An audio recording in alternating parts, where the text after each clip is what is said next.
Well, of course, we all lost today because the Reserve Bank met just before the race and they decided yet again interest rates go up by 0.25%, but it doesn't matter at this point in time. It is all a huge crush on everyone. And as the Financial Review reported today, inflation now 8%.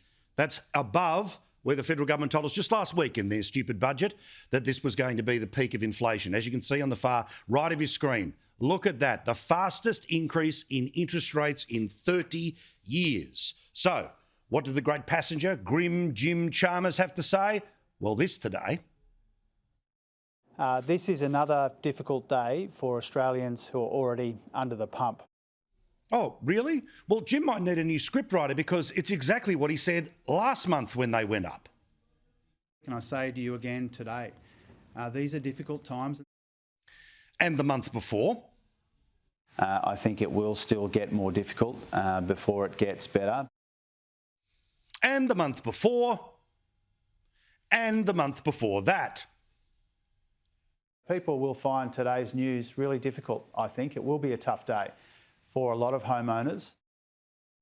Oh, and back in June, what did he say? This will be very difficult news for all of those Australians who are already facing the skyrocketing costs of living. But what did he say when he wasn't the Treasurer, when he was just the shadow Treasurer and one compared to 6 interest rate rises that have happened on his watch happened under the previous government? This is a full-blown cost of living crisis on Scott Morrison's watch, and now interest rate rises are about to be part of the pain. Fair dinkum. The same thing every single month. Oh, it's painful, it's difficult, it's painful, it's difficult, it's painful, it's difficult. When it's somebody else's fault, oh, this is a cost of living crisis. Everything has got worse under this bloke. Everything. As we tell you every single night, because you live it every single day.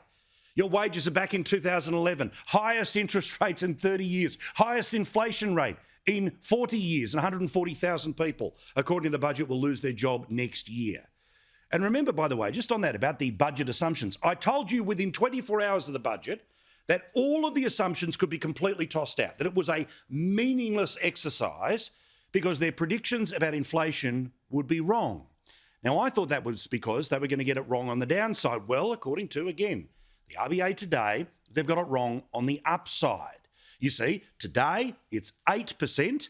However, in the budget last week, the peak was only going to be 7.75, but then magically the whole thing was going to turn around and halve by this time next year, none of which was true. Grim Jim has no idea, and he needs a new scriptwriter because the current one is not cutting through. He is not an observer, he is a participant. His government makes things worse, and whether they like it or not, we are noticing.